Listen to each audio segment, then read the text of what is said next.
welcome back into the field house. We've got Denver Pioneers and A&M Commerce. And just before, during that media timeout, it was reviewed that goaltending call earlier by Zandra Carrot.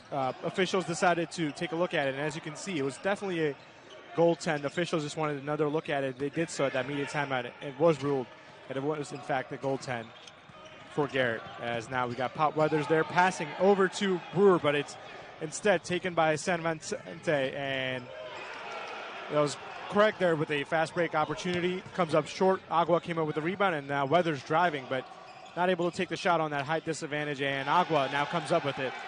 Agua there, he's got 5 so far. With that early deficit for Lions, Jared Von Rosenberg really utilizing his bench. And now Agua personally on a 5-0 run brings A&M Commerce to within 5 at 18-13 with 10:57 left. Denver gets a screen there, and it's Branchley, and his shot. It's gonna be a foul on Phelps. As we take another look at it, that foul there by Phelps was Branchley against Phelps, and tries to hold him, and just a hit on the arm. That's going to be called, as Branchley will be shooting 2 free throws here. Bruner comes back in for Pioneers, lead 18-13, looking to add to their lead. They haven't scored in just over 2 minutes. But Branchley puts an end to that, as also checking in for Denver's Tyson Garf. Currently on the floor for Pioneers is Bruner, San Vicente, Garf, Branchley, and Ato Angara. For the Lions, as Garrett comes back in, and Coagua, who really added great minutes for the Lions, adding 5 points as well. Zandra Garrett will be in, and for the floor on the floor for the Lions is another turnover there by A&M Commerce, this time in the front court, and an opportunity for Bruner over to Branchley.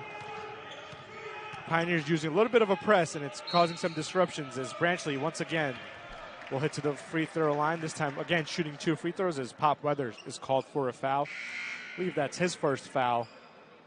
And we'll take a quick look at that foul here by Weathers, and Branchley was able to shot and just bumps into him, and Branchley's able to get the call, and now he'll be shooting 2 free throws. First one is good for Branchley, who's got 5 points so far, 3 of 3 at the line, and then made a field goal as well. Weathers checks out for the Lions, as Abdul Mateen is back in. Now the Lions starting 5 that they started with is on the floor for A&M Commerce with Williams, Dodd, Abdul Mateen, Garrett, and Brewer Jr. Once again, the semi-press, we'll call it, by Denver, causing some issues for the Lions. Able to get the ball in their zone, but Abdul Mateen now passes over to Williams, over to Brewer Jr. Williams driving, looking for an outlet, and finds Dodd. His shot, no good, and it'll be Branchley there with the rebound. 22-13, now the lead for the Pioneers. Great pass there by Branchley over to Bruner, and Bruner comes up with it. Denver had not shot made a field goal, They had made some free throws, 4 of them, in fact, 6 of them, 4 of them, But that time, Bruner ends that field goal-less drought and puts them up 24-13, which is the largest lead for Denver in this game. Denver has led so far throughout the game. As that time, an easy basket there for Garrett. Great execution by Dodd, a pass in the paint to Brewer Jr. Instead of Brewer looking to drive, he passes it to Garrett, who was even more wide open than Brewer was, and gets the basket.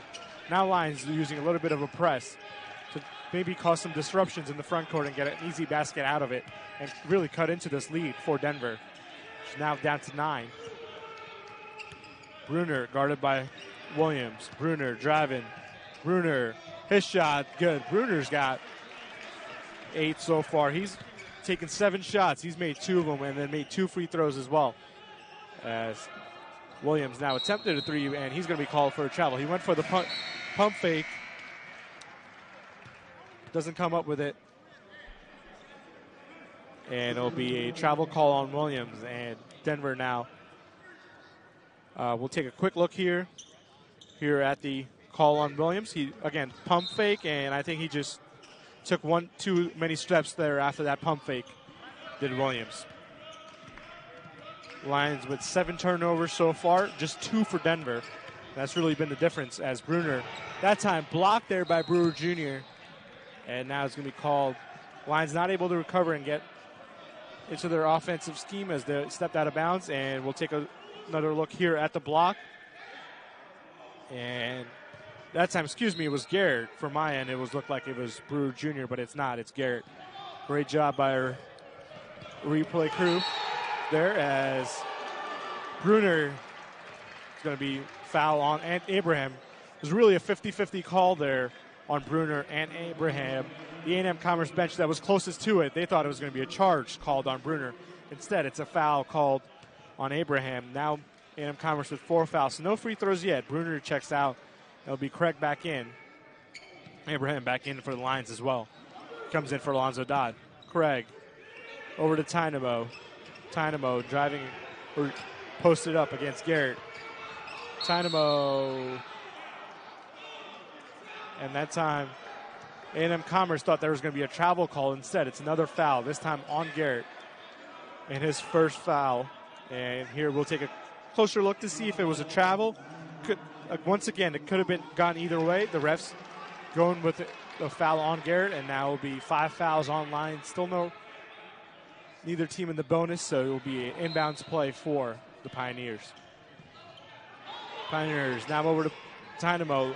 A&M Commerce thought it should be an illegal screen call, but it's not, and it's Tynamo against Garrett. Gets the basket, pushes the lead up to 13. Tynamo's got 11. Lions on their own just have 15. And the Denver Pioneers lead 28-15 here. These two teams have just met once prior in their both programs' history, and it was a win by Denver last season at home. As another turnover there, as Brewer was